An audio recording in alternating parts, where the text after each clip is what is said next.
What's up, guys? Welcome back to the channel. So today's video, we are going to be working on a fellow YouTuber's car. This is Justin. He has the YouTube channel Carnivores. I will put a link in the description for his channel as well as his Instagram, so you guys can go check him out. We've done a little bit of work on his car already, some suspension stuff, some general maintenance stuff. Those videos are over on his channel if you guys want to go check them out. Today we're going to be doing lower control arm bushings in the front. I'm going to show you guys the very easy way and kind of the cheat way to do it. If you have access to or see, you know, the actual repair instructions on how to do it, it's pretty complicated, but I have a cheat way to do it that requires very minimal tools. So I'm going to show you guys how to do that today. Let's get to it.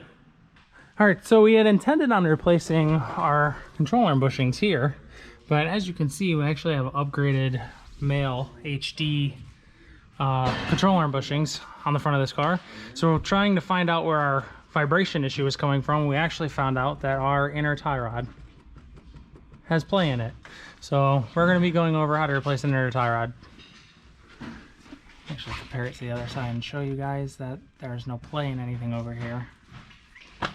So we'll show you guys how to replace an inner tie rod on one of these today. All right, so get the inner tie rod replaced. We're actually going to have to take the whole assembly off because you're going to have to take this boot off of the inner tie rod. In order to get the boot off, you have to take the outer tie rod off of everything. So before taking anything loose here, you're going to want to break your jam nut loose, because trying to break your jam nut loose with all this stuff off the car is rather difficult to do. So we're going to break our jam nut loose. That is, I believe, a 22, 21. It can vary sometimes if your suspension stuff been replaced before. Some of the aftermarket companies use different size jam nuts. It's actually 24 on this car. Gonna break our jam nut loose, and then once you break your jam nut loose, you're gonna take your outer tie rod off. Ours was an 18. Sometimes when you do, if you have an aftermarket tie rod, it may be a different size than an 18. You're gonna knock that loose, and then we're gonna get this outer joint out of the steering knuckle. Sometimes you can get away with hitting this knuckle and pop this joint loose. We're actually going to take the wheel off, and I'm going to show you guys how to use a special tool in order to take this off. So let's get to it. All right, so we got our tire off. Trying to get this tie rod end out now. We took our nut off here. A lot of times you can get away with hitting just this steering knuckle here. I'm going to show you guys how to do it with a proper tool, which is actually going to be a pickle fork that goes in here like this. And the way a pickle fork works is it's on an angle so that it presses against the steering knuckle and pushes the tie rod down and gives it some tension so it'll pop out of there. So we'll get this knocked out, and I'm going to show you guys how to do that.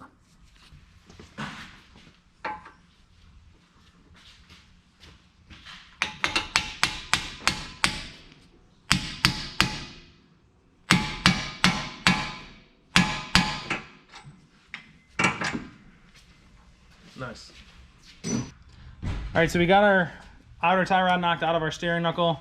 Once you do that, because you have your jam nut broken loose back here, you will be able to spin your outer tie rod off of your inner tie rod so that we can get the boot and everything off. One thing I do want to note is if you're doing this at home so that you don't get a crazy out of adjustment alignment, is to count the amount of threads you have left on your old tie rod before your jam nut. And then when you go back together with your new tie rod, count the amount of threads and put your jam nut in the same general area so your alignment's not crazy out, so you're not steering all over the place when you're driving. And then go get your car aligned. So I'm going to get this taken off. We'll get the jam nut pulled off, and I'm going to show you guys how to take the boot off of the inner tie rod. All right, so once you get your outer tie rod nut off and your jam nut off, you're going to want to, we're going to work on getting our boot off. If your boot's never been off before, or if somebody's used the same style clamp going back together, you will have these one-time use crimp clamps on here. I found the easiest way to get them off is actually just take a pair of side cutters and cut them off.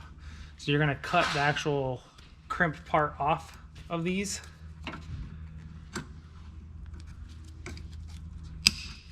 And it'll actually pop that apart and get your clamp off. So get that one. Cut this one over here.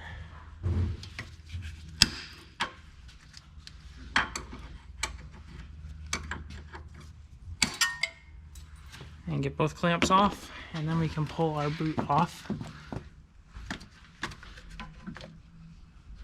there's going to be a little resistance on this end down here by the tie rod end, like where the threads are on your tie rod end, just because the boot's super tight on the rod so that you don't get any dust or debris in here to your tie rod. So now that we've got this off of here, we have access to our nut that holds the actual outer tie rod end onto the steering rack itself. There's special tools that they make for doing this. Just because some cars, this steering rack is like recessed in and stuff like that, and like hard to get to with regular tools.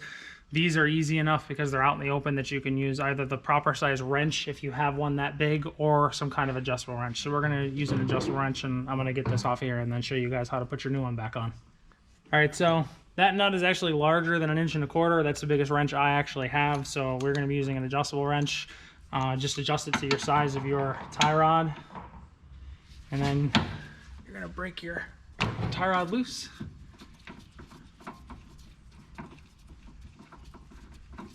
And then thread it out at the end of the rack.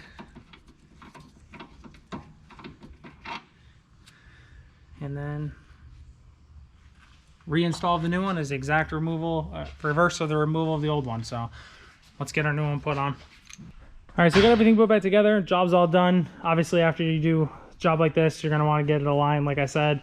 If you guys have any questions about this repair, please comment down below. I'll be sure to answer any questions you guys have. And please be sure to go check out Justin's channel.